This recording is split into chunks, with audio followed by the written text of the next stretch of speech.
So let us discuss the principle of plastic centroid as we solve this sample problem number 1.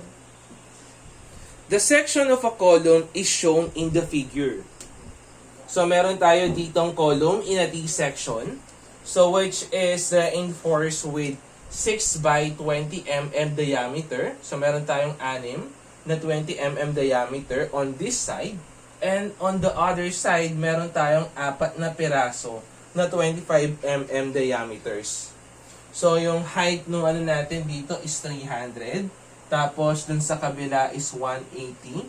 Yung width naman is 250. Tapos yung susunod is 315. So from the center of your reinforcement, dun sa unang row ng mga longitudinal bars natin, from the center hanggang dun sa outermost fiber natin dito sa side na to, we have a distance of 55 mm.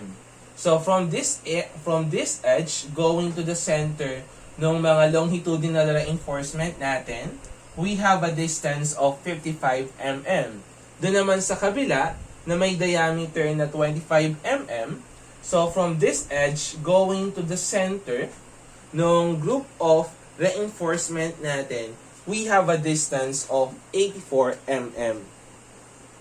So for this one, so yung pinapahanap natin dito sa problem na to is we will going to find the location of the centroid of the gross concrete area measured from the y-axis. So hahanapin daw natin yung geometric centroid from the y-axis. From y-axis. So sir, paano po natin hahanapin yan? So given yung f'(c) natin and the value of fy, so yung unang pinapahanap sa atin is the geometric centroid from y-axis. So we have two axes here, yung x-axis natin at saka yung y-axis. So for this one, hahanapin daw natin yung geometric centroid. Or in simple terms, hahanapin lang natin yung centroid ng figure natin na to. So, paano natin mahahanap yan? So, when we are talking about geometric centroid, we are just referring dun sa shape nung shape nung column natin. So, without iaalisin natin yung effect ng mga reinforcement natin dito. So, again, kukunin lang natin yung centroid ng shape ng column natin. So, with that, so meron tayo ditong area 1. So, yung area 1 natin, let's say, eto yan. Tapos, meron tayong area 2. So, for this one, so solve muna natin yung area 1 natin. Meron tayo dito na height niya na 300, na width niya na 250 by 300. So, yung area niya, that will be equal to 75,000 mm squared. So, dun sa kabila naman, sa pagkuha ng area 2 natin, so, dun sa kabila naman, meron tayong width na 350 by 118 for the area 2. So, we have 350 by 180. So, i-multiply natin yung dalawa na yan. So, we have 63,000 mm squared. So, meron na tayong value ng mga areas natin. So, let us now calculate for the value of our geometric centroid. By Varignon's theorem, in computing for the value of your centroid, that is only yung total area natin multiplied by the x bar is equal to the summation ng natin, mga individual area at saka individual centroid with respect to the reference. So in this example, yung magiging reference natin will be the y-axis. So let's compute for the value of your x bar.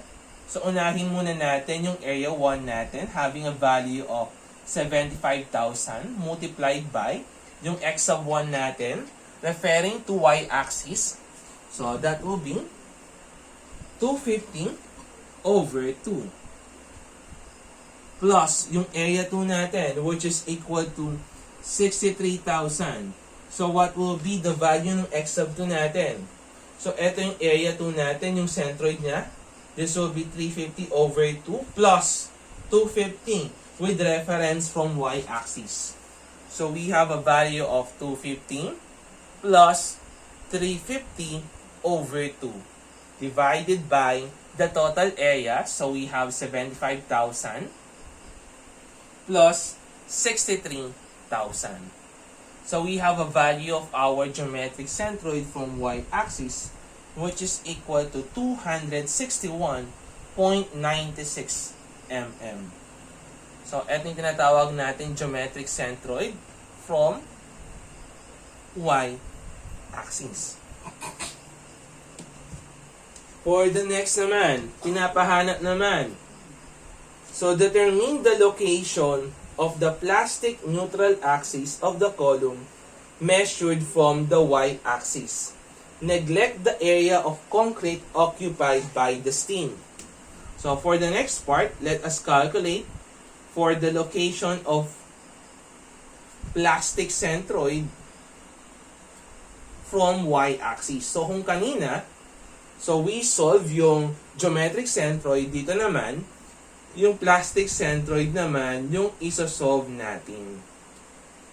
So, for this consideration, ine-neglect natin yung area of concrete occupied by the steel.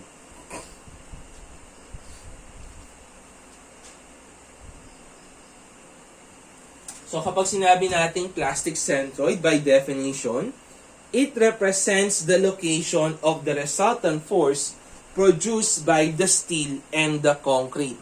So, meaning to say, kukunin lang natin yung location ng resultant. So, yung resultant, tapos yung x is equals to yung mga summation ng compression at saka yung summation ng mga tension natin. So, yung compression natin, that is for the concrete. Tapos, yung tension naman, that is for the steam. So, hahanapin lang natin dyan yung resultant nila.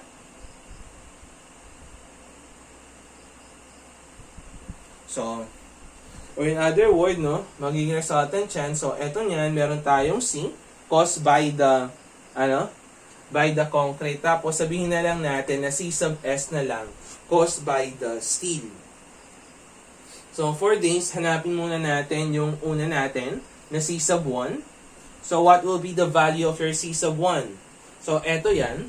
So, meron tayo dito sa concrete na 0.85 F prime C. So, yung 0.85 F prime C, lagi yan sa compression. So, multiplied by yung area. So, eto yung area ng concrete natin. Yung area 1 natin, which is equal to 75,000. So, yung F prime C natin na given dito is equals to 28. So, diretso na natin. Multiplied by, so 0.85 F prime C multiplied by A sub 1. So, 0.85 yung F prime C natin, that is 28. Multiplied by A sub 1, which is equal to 75,000.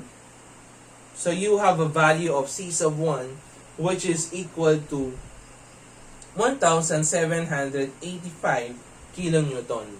Next naman, let us calculate for the value of your C sub 2. That is 0.85. So, eto sa concrete to. So, yung stress natin sa concrete, laging 0.85 F prime C yan. Multiplied by the area. So, you have 0.85 multiplied by 28. Multiplied by area 2, which is equal to 63,000. So, you will have a value which is equal to 1,499.14 kilonewton. And after that, so let us calculate for the value of your C sub 1. O yung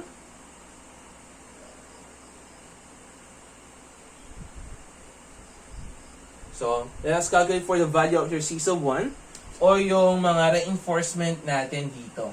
Okay. Dito sa unang side natin dito. So, meron tayo dito na value natin na Fy. So, that will be the stress ng mga steel reinforcement natin. Multiply by AS1. So, meron tayong 414 multiply by, so meron tayong ilang piraso ng bakal dito? Meron tayong 6 na piraso na yung diameter niya is 20. So, kunin lang natin yung total area niya. So, the value of your C sub S1 is now equal to 780.37 kilonewton. And after that, kunin naman natin yung C sub S2. So, that is Fy, yung stress, multiply by AS sub 2. So, meron tayong 414 multiply by, meron tayong 4 na piraso na 28 mm diameter. So, we have a value of your force which is equal to 1,019.69 kilonewton. So, nakuha na natin yung mga respective forces natin sa concrete at saka dun sa steel natin. And after we calculate for the value of those forces, kunin natin yung mga resultants nila. So, hanapin natin yung value ng resultant or pag-add lang natin sila. So, 1785 plus etong 780.37 plus 1,499.40 plus 1,019.69. So, we have a value of your resultant which is equal to 5,084.46 kilonewton. And after that, hanapin naman natin yung value ng R ng X natin. So, with this, magbabalik non's theorem lang tayo katulad ng mga ginawa natin dito. So, ito naman yung magiging reference natin. Therefore, is yung y-axis natin. So, dito, ito yung natin. Ito yung mga individual x natin. Ayan, hindi lang natin sila na-insert. So, for this one, magre-reference tayo dito sa y-axis natin. So, kung mag-moment tayo at y-axis, so ito yung magiging general formula natin. Pero pakita na natin dito kung paano na-derive to. So, we have summation moment at y-axis. Sir, bakit po ganon? Kasi pinapahanap yung location ng plastic centroid natin from y-axis. Definitely, yung magiging reference ng natin, yung mga values ng x natin is from the y-axis. So with that, positive. So mangyayari niyan is we have the value of your r multiply by x is equals to, so unahin muna natin dito is yung natin, C sub 1. So yung C sub 1 natin, etong nasa area 1 natin sa concrete.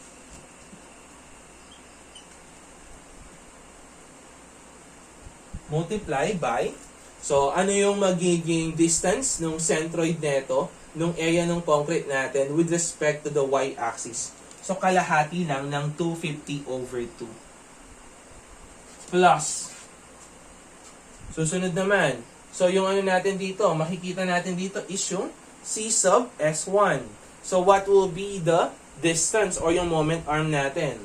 So kapag dito sa mga natin, sa mga bakal natin dito, pwede nating kunin yan sa kada sa kada row.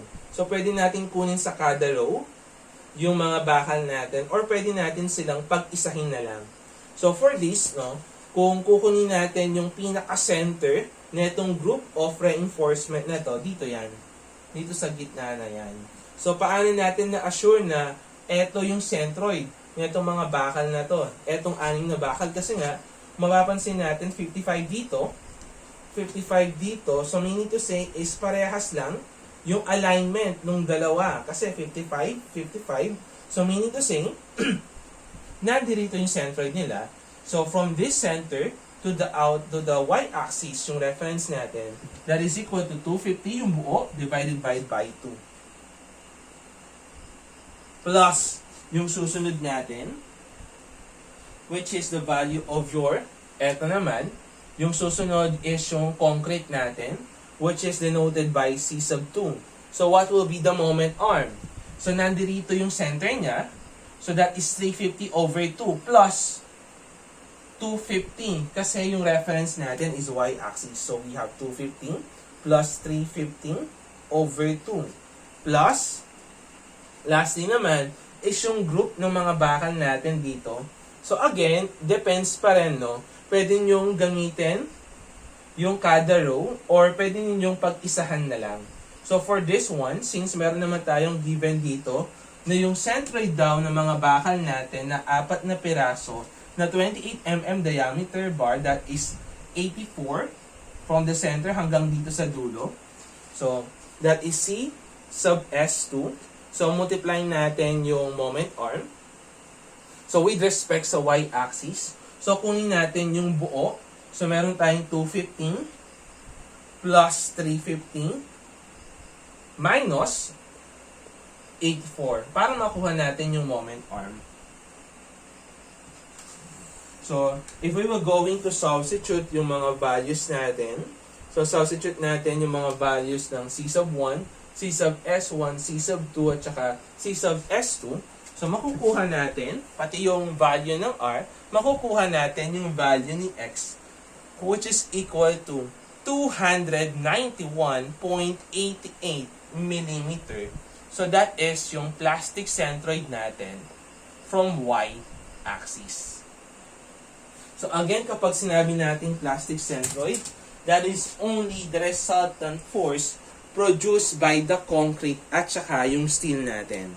So kukunin lang natin yung resultant ng concrete at saka yung steel natin. So kung ilolocate natin yan, so yung X natin, yung X bar natin, that is 261. So 261, that is the geometric centroid. So, 250. So, malamang sa malamang, nandirito yung geometric centroid natin. Okay? So, this is yung geometric centroid denoted by G at saka yung C. Next naman is the plastic centroid naman. So, probably 291. Nandirito yung plastic centroid natin. So, this is the plastic centroid. Next naman, dito naman sa susunod na tinatanong sa problem natin. So, let us calculate or determine for the factored moment M sub U due to a factored load PU which is equal to 3,200 kN applied 400 mm from the y-axis. Assume that the column is reinforced such that the plastic neutral axis is 290 mm from the y-axis. So, dito naman, no, meron daw tayong given dito na plastic centroid. So, for this is, i-neglect lang natin yung na-compute nating plastic centroid. Kasi dito sa problem, letter C natin, meron daw tayong given na plastic centroid, which is equal to 290 mm from the y-axis. So, kung meron daw tayong plastic centroid na 290 mm from the y-axis, so yung hinahanap dito sa problem natin is what will be the value of your M sub U due to P sub U or yung factored load natin, which is equal to 3,200 kilonewton applied 400 mm from y-axis. So, hahanapin daw natin yung value ng M sub U natin. So, yung ano natin, yung P sub U daw natin, yung location niya is 3,200. Yung magnitude niya is 3,200. So, yung apply daw siya ng 400 mm from y-axis. So, meron daw tayo dito given na P sub C o yung plastic centroid daw. So, dito niyan is sabihin natin nandito lang yon yung plastic centroid. Kasi yung plastic centroid natin dito is 291.88. So, sabihin natin this is yung plastic centroid natin na given. So, eto given to sa letter C. And then, etong P sub C natin na to, that is 290 mm from y-axis. So, yung plastic centroid natin, again, that is 290 mm from the y-axis. So, this is 290 mm. And then, naka-apply daw yung P sub U natin at the distance of 400 mm from the y-axis. So, ito yung y-axis natin. So, yung 400, that is approximately here. Ayan. So, dito daw, at a distance of 400 mm. Nandito naka-apply. Somewhere here. So, somewhere here, naka-apply yung, ano natin, yung P sub U natin. So, with that, meron daw tayo ditong P sub U na naka-apply. Sabihin natin dito yan. Ayan. So, yung P sub U daw natin na naka-apply, we have a value of 3,200 kilonewton. So, pinapatanong what will be the value of your M sub U. So, for this one, para makuha natin yung M sub U, yung gagawin natin dyan is, magkakaroon tayo dito ng eccentricity. So, sir, paano po kinukuha yung eccentricity na yan? So, that will be the distance from the applied load hanggang dun sa plastic centroid natin. So, meaning to say, ito yung eccentricity na sinasabi natin dito. So, this will be the value of your eccentricity, denoted by small letter E.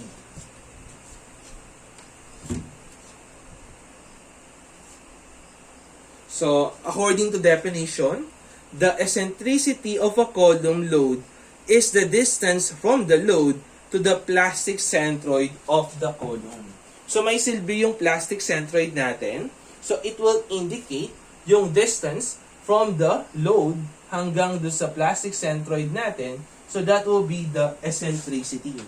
So, ano ba yung purpose ng eccentricity natin? So, for this one, yung main purpose niya is, ginagawa natin dito is, tina-transfer natin yung P sub U natin to the plastic centroid. So, let's say, eto. So, this will be your P sub U. So, paano natin gagawin yan? So, ita-transfer natin to. So, in what way? So, ita-transfer natin dito sa plastic centroid. Sabihin natin na ito yung magiging niya. So, this will be, ita-transfer natin dito sa plastic centroid natin. Ayan. So, this will be the value of your P sub U.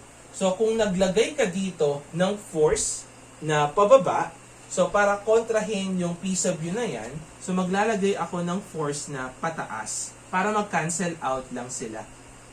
So, meron kang P sub U pababa minus P sub U pataas. So, mangyayari is maka-cancel out lang silang dalawa. And with that, para ma-transfer natin to, ita-transfer natin yung P sub U na to dito sa plastic centroid para maalis natin dyan yung force natin. Gagawin natin is imo-moment natin siya sa plastic centroid na merong distance na eccentricity. So, doon papasok yung M sub U na tinatawag natin. So, with that, since yung rotation niya from the plastic centroid is clockwise, so eto niyan. So, eto yung tinatawag nating M sub U. So, mangyayari is mawawala na ngayon yung effect ng P sub U natin, magiging M sub U na siya due to the eccentricity. So, ngayon, paano natin isosolve ngayon yung value ng M sub U natin? So, that will be M sub U, yung value ng P sub U natin, multiply by the moment arm. So, yung moment arm natin dito, that will be the eccentricity. So, MU is equals to, yung P sub U natin na given, that is 3,200 kilonewton. So, multiply by yung E. So, what will be the value of your E? So, para makuha natin yung value ng E, that is only the distance between the plastic centroid to the load itself. So kung titingnan natin dito, that will be 400 minus 219. So meron tayong value ng E natin which is equal to 110 mm. So kung gagawin natin yan, meron tayong 110 mm or in meters, that is 0.11 meter. So we have a value of your mu which is equal to 3,552 kilonewton meter. So this will be your answer sa pagkuha ng mu natin. So that is one of the purpose ng plastic centroid natin.